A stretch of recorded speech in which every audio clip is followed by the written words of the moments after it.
This video sponsored by BuyMode. இந்த ஆப்பில் நீங்கள் பர்ச்சேஸ் பண்ணக்கூடிய எல்லா விதமான ப்ராடக்ட்டும் உங்களுக்கு ரொம்ப மலிவான விலையிலேயே கிடைக்குது. இதில் நிறைய ஆஃபர்ஸ் அண்ட் கூப்பன்ஸ் ப்ரொவைட் பண்ணுறாங்க. இதோட லிங்க் உங்களுக்கு டிஸ்கிரிப்ஷனில் கொடுக்குறேன், யூஸ் பண்ணி பாருங்கள். பள்ளி ஆசிரியர்களுக்கு வழங்கப்படும் சம்பளம். தங்கம் தந்த சர்ப்ரைஸ். பட்ஜெட்டில் அசத்தலான அறிவிப்பு. மத்திய அரசு நிதி கொடுக்காமல் போனாலும் தமிழ்நாட்டிற்கு தன்மானம்தான் முக்கியம். ஆசிரியர் சம்பளம் மாநில நிதியில் தொடர்ந்து வழங்கப்படும். மத்திய அரசு கொடுக்காத நிதியை மாநில அரசே கொடுக்கும் என்று நிதி அமைச்சர் தங்கம் தென்னரசு அறிவித்துள்ளார். தமிழ்நாட்டில் புதிய தேசிய கல்விக் கொள்கை கடுமையான விமர்சனங்களை சந்தித்து வருகிறது. முக்கியமாக ஆளும் திமுக இதை கடுமையாக எதிர்த்து வருகிறது. முக்கியமாக முதல்வர் ஸ்டாலின் இதை கடுமையாக எதிர்த்து வருகிறார்.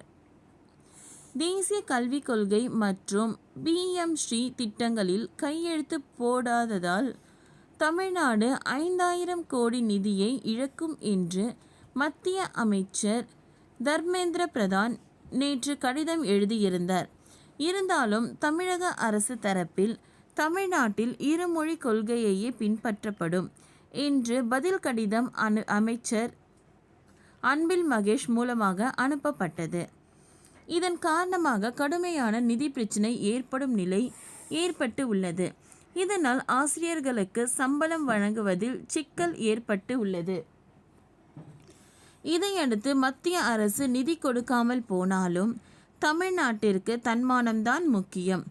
ஆசிரியர் சம்பளம் மாநில நிதியில் தொடர்ந்து வழங்கப்படும் என்று நிதி அமைச்சர் தங்கம் தென்னரசு அறிவித்துள்ளார். மும்மொழி கொள்கையை ஏற்க மறுப்பால் ரூபாய் 2152 கோடி தராத மத்திய அரசை கண்டிக்கிறோம். ஆனால் இதற்காக அவர்கள் 3 மொழி கொள்கையை ஏற்க முடியாது. மும்மொழி கொள்கையை ஏற்காததால் ஒன்றிய அரசு 2150 கோடி தமிழ்நாடு அரசுக்கு வழங்கவில்லை. மாநில அரசே தனது சொந்த நிதி ஆதாரத்தில் இருந்து இதற்கான நிதியை விடுவித்துள்ளது.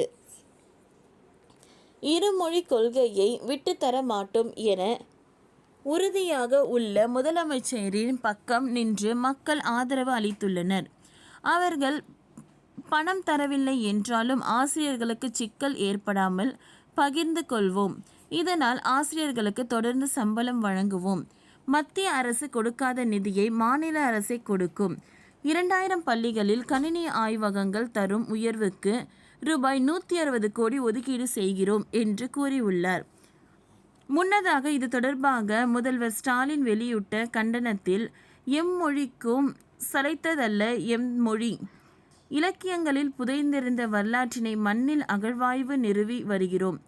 அகத்திலும் புறத்திலும் அன்பும் வீரமும் கொண்ட வாழும் நற்றிழர் தாய்மொழி. போற்றுதலுக்குரிய பழமை உடைய மொழி மட்டுமல்ல, பிற மொழி துணையின்றி தனித்து இயங்கும் ஆற்றல் கொண்ட செம்மொழி. உலகமெங்கும் பரவட்டும் நம் உயர்தனி மொழி செம்மொழி. தேசிய கல்விக் கொள்கையை ஏற்க மாட்டோம். எங்கள் மொழியை அழிக்க ஆதிக்கம் செய்ய நினைத்தால் விட மாட்டோம். மத்திய அரசு 10,000 கோடி கொடுத்தாலும் தேசிய கல்விக் கொள்கையை மற்றும் PM ஸ்ரீ திட்டத்தை கையெழுத்து போட மாட்டோம். மும்மொழி கொள்கையை ஏற்றால்தான் எங்கள் தமிழ்நாட்டின் மாணவர்களுக்கான நிதி ஒதுக்கப்படும் என்பது எவ்விதத்திலும் நியாயம் என்று கேள்வி எழுப்பியுள்ளனர்.